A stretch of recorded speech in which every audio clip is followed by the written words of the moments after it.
이번에는 아침에 정치의 맛을 제대로 느껴보는 시간입니다. 김남국의 국, 박수영의 수, 그래서 국수, 정치 맛집 국수 대담 시간입니다.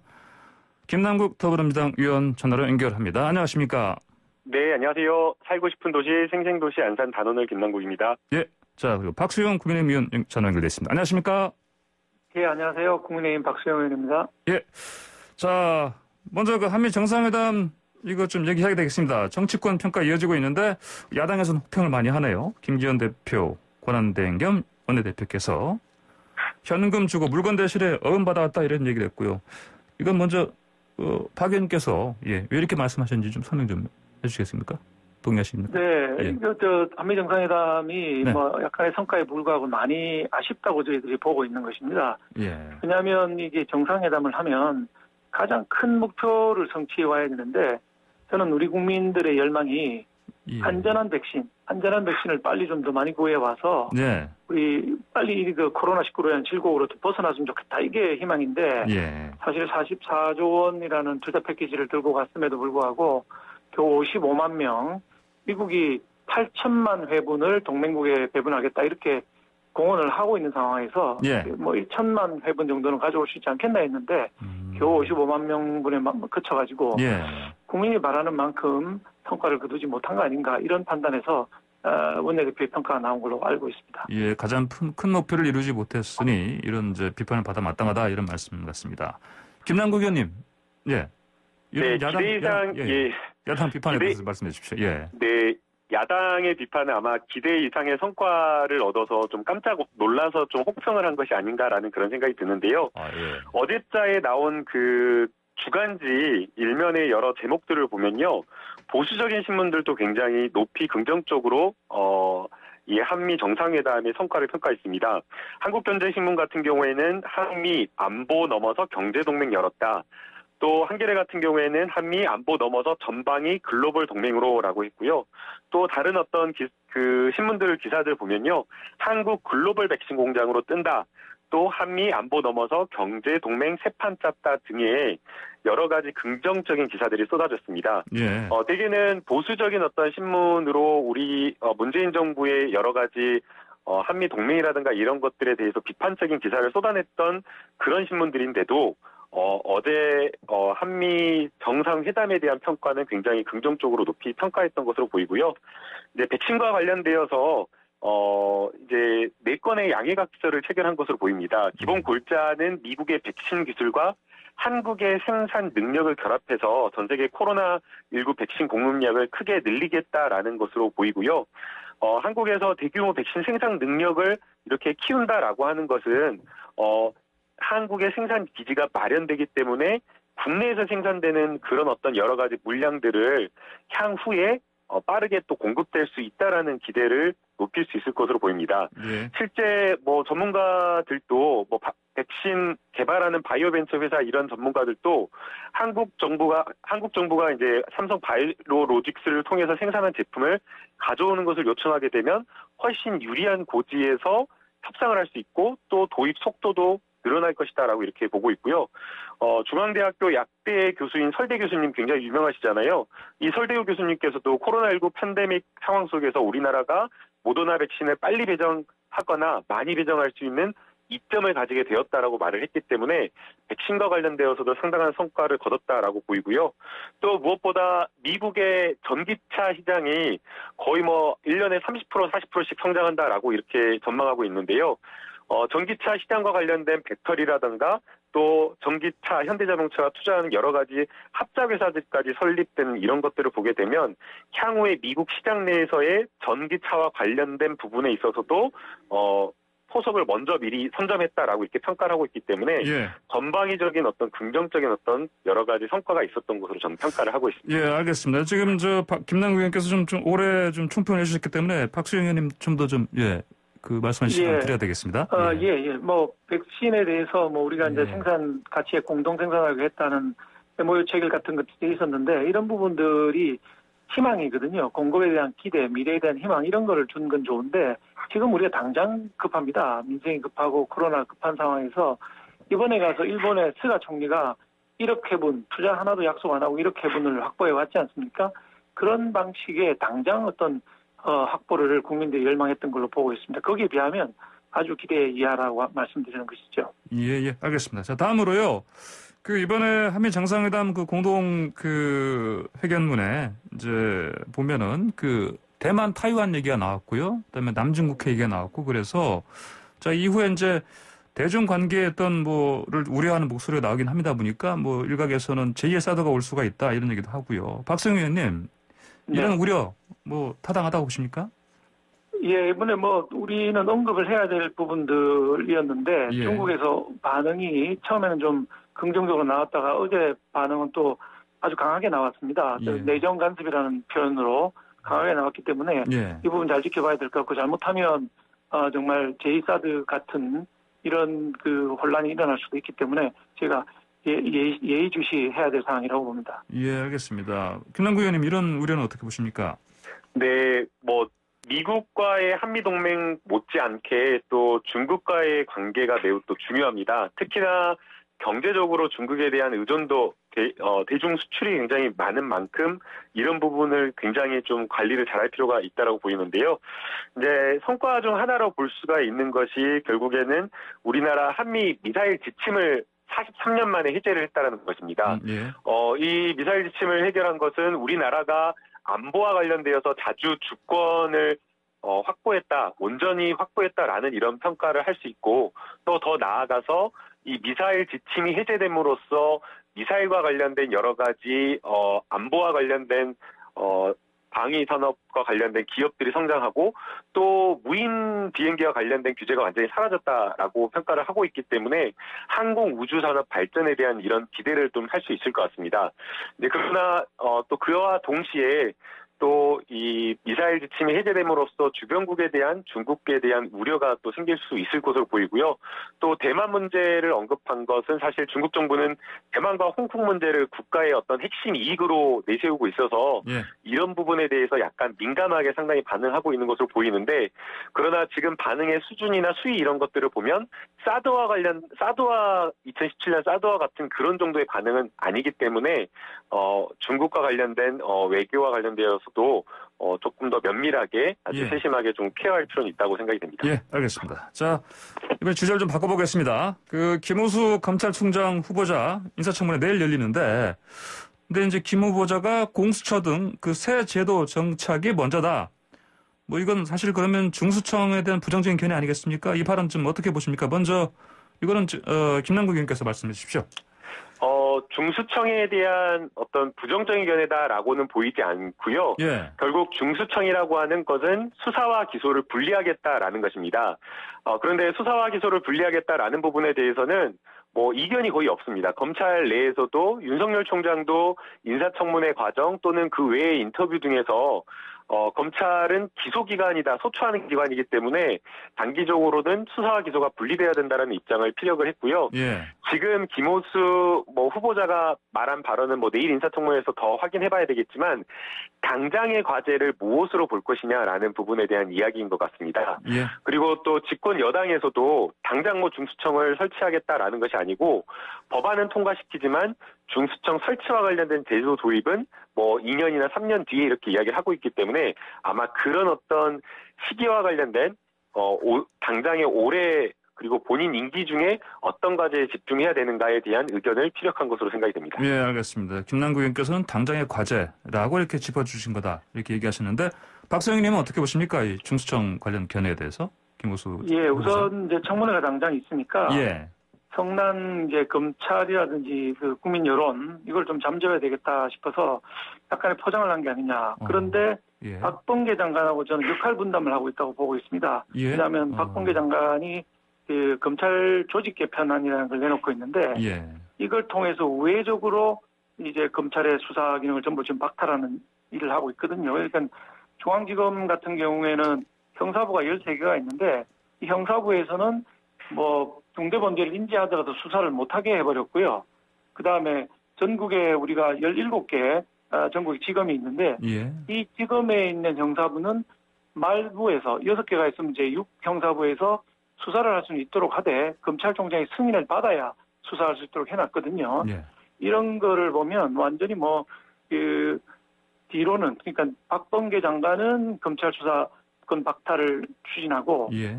중수청을 안 만들더라도 예. 김호수 검찰총장 후보자는 청문회가 있으니까 중수청에 일단 부정적인 의견을 피력하고 있는 게 아닌가 이렇게 보고 있습니다. 그 박주민 민주당 법사위 간사가요. 그 중수청 설치법 조만간 보고할 거다. 뭐 당 지도부와 상의하겠다. 이런 얘기를 했습니다. 그럼 지금 뭐 거의 김남국 의원님, 네. 당 내에서 이거 좀 논의가 완전히 진전된 거로 보면 되겠습니까? 네. 저희가 이미 이 법안과 관련되어서는 거의 다 성안을 한 상황입니다. 그래서 하나하나 조문 꼼꼼하게 살펴보면서 예. 수백여 개의 형사소송법 조문을 다 이렇게 검토한 그런 상황이고요.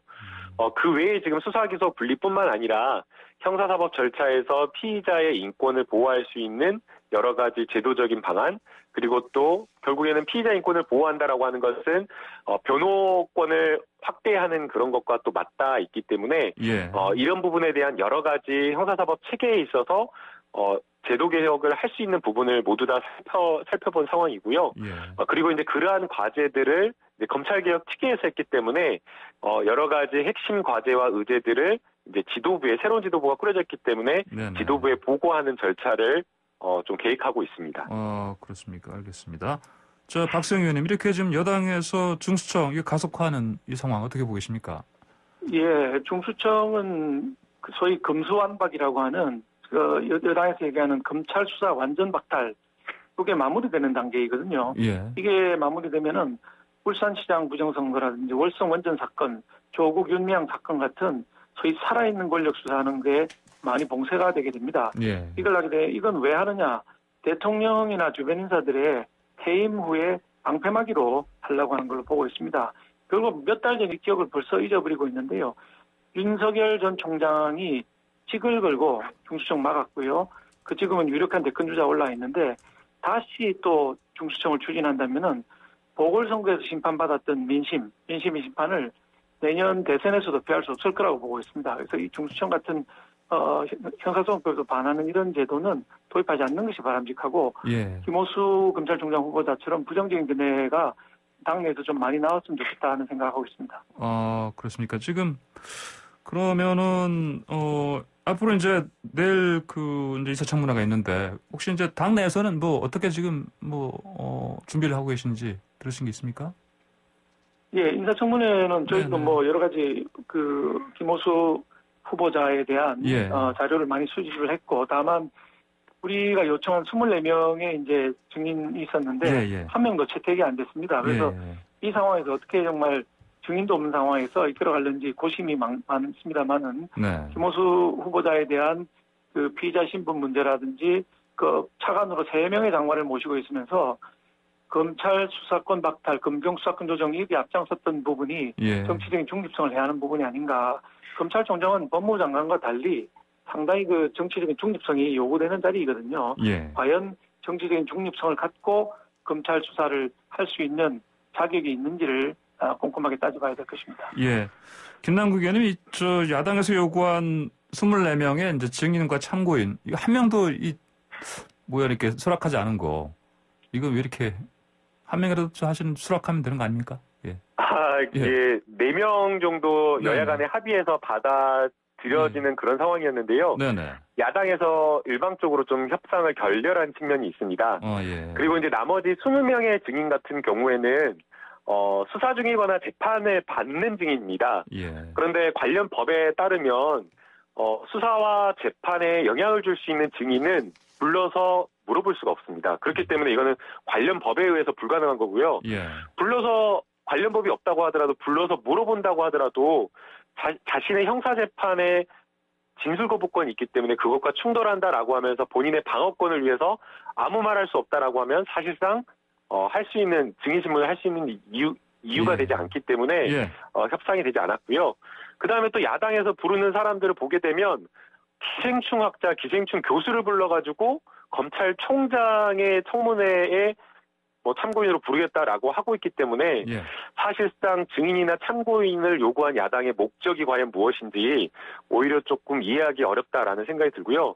또 인사청문회가 보통 이틀 정도 걸린다라고 하면 24명의 증인이나 참고인을 불러갖고 할 수가 없습니다. 그래서 현실적으로 저희가 4명으로 좁혀서 합의하고 있었던 과정인데 예. 본인들이 이렇게 신청한 증인들을 받지 않는다라고 하면서 조금 파토를 내버린 그런 어떤 상황이 조금 안타깝다라는 생각도 듭니다. 그렇군요. 알겠습니다. 박수영 의원님, 이렇게 그래도 여당에서는 좀 일부 증인 채택 그래도 이제 동의하는 그런 상황이었는데 이제 파토를 냈다, 야당에서 이런 얘기하는데 맞습니까?